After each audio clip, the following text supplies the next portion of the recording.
वो पागल समझता था। वो निकला देश का सबसे खतरनाक अफसरा इमोशनल आर्मी स्टोरी। गांव के लोग उसे पागल कहते थे। कोई उसे रोटी नहीं देता था, कोई उसे अपने दरवाजे के पास भी खड़ा नहीं होने देता था। लेकिन उन्हें क्या पता था, जिस आदमी को वो ठुकरा रहे हैं वो एक ऐसा तूफान है जो अगर उठ गया तो पूरा सिस्टम हिला देगा। और वो दिन आ ही गया जब उसी पागल आदमी ने गांव के सबसे बड़े एमएलए की गाड़ी रोक दी। दरोगा चिल्ला रहा था, लोग हंस रहे थे, लेकिन अगले ही पल जो हुआ उसे देखकर सबकी सांसें रुक गईं, क्योंकि जिसे वो गरीब समझ रहे थे वो आदमी देश की सबसे खतरनाक फोर्स का अफसर निकला। दर्द और तड़प। गांव के किनारे एक टूटा हुआ घर था, दीवारें आधी गिरी हुई, छत से पानी टपकता था और उसी घर में रहता था रामू। फटे कपड़े, धूल से भरा चेहरा, बाल इतने बिखरे हुए कि कोई भी उसे देखकर डर जाए। गांव वाले कहते थे, ये पागल है, इससे दूर रहो। बच्चे उसे देखकर हंसते, पत्थर तक मार देते। लेकिन रामू कभी गुस्सा नहीं करता था, बस चुपचाप बैठकर आसमान को देखता रहता था, जैसे किसी का इंतजार कर रहा हो। एक दिन गांव की एक बूढ़ी औरत ने उससे पूछा, बेटा, तू हर रोज आसमान को क्यों देखता है?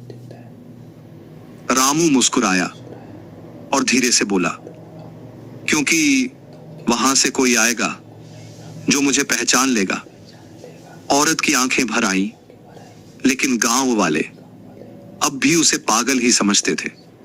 उन्हें क्या पता था कि इस आदमी के अंदर एक तूफान छुपा है, एक ऐसी कहानी जो किसी ने कभी सुनी ही नहीं।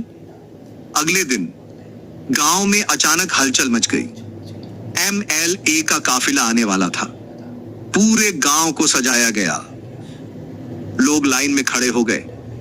दरोगा हर किसी पर चिल्ला रहा था, सीधा खड़े रहो, कोई गड़बड़ नहीं होनी चाहिए। धीरे धीरे सड़क के बीच आकर खड़ा हो गया। एमएलए की गाड़ी उसके सामने रुक गई। पूरा गांव सन्ना। दरोगा गुस्से में दौड़ा, ए पागल, हट जा यहां से। लेकिन आज रामू की आंखों में कुछ और था। वो डर नहीं था, वो गुस्सा था। रामू ने एमएलए की गाड़ी पर हाथ मारा और जोर से बोला, आज हिसाब होगा सबका। एमएलए गुस्से में बाहर निकला, कौन है ये, हटाओ इसे। दरोगा ने पुलिस को इशारा किया। जैसे ही पुलिस रामू को पकड़ने आगे बढ़ी, 3 आर्मी की गाड़ियां गांव में घुस आईं। पूरे गांव में खलबली मच गई। एक सीनियर आर्मी ऑफिसर गाड़ी से उतरा। उसकी नजर सीधी रामू पर पड़ी और उसने तुरंत सैल्यूट किया। सर, हमने आपको 10 साल बाद ढूंढ ही लिया। पूरा गांव जड़ हो गया। दरोगा के हाथ कांपने लगे। एमएलए की आवाज बंद हो गई। रामू की आंखों से आंसू गिरने लगे। उसने कहा, मैंने इस देश के लिए सब कुछ दिया, लेकिन बदले में अपनी पहचान खो दी। आर्मी ऑफिसर ने सबको बताया, ये कोई आम आदमी नहीं, ये देश के सबसे बहादुर अफसर हैं। पूरा गांव रो पड़ा। जो लोग उसे पागल कहते थे आज उसके सामने सिर झुकाए खड़े थे। और रामू धीरे धीरे आर्मी के साथ चला गया। इस बार एक गरीब नहीं, एक हीरो बनकर। अगर आपको लगता है कि इंसान की असली पहचान उसके कपड़ों से नहीं, उसके कर्म से होती है, तो वीडियो को लाइक जरूर करें और ऐसे ही दिल छूने वाली कहानियों के लिए सब्सक्राइब करें।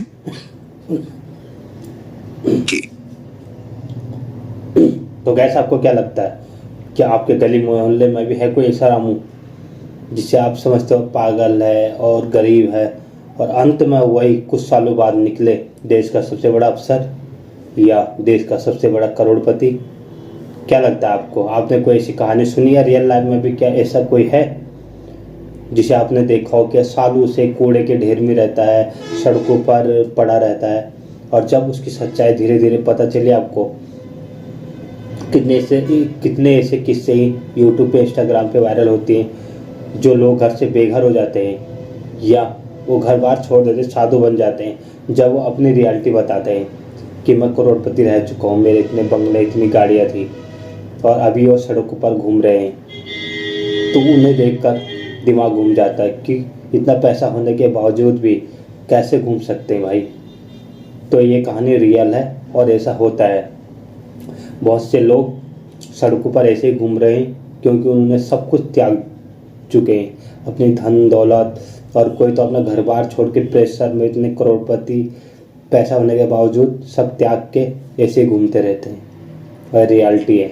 अगर आपको भी अच्छा लगा और आपने ऐसे कोई किस्से कहानी रियल में सुने तो कमेंट में ज़रूर बताना।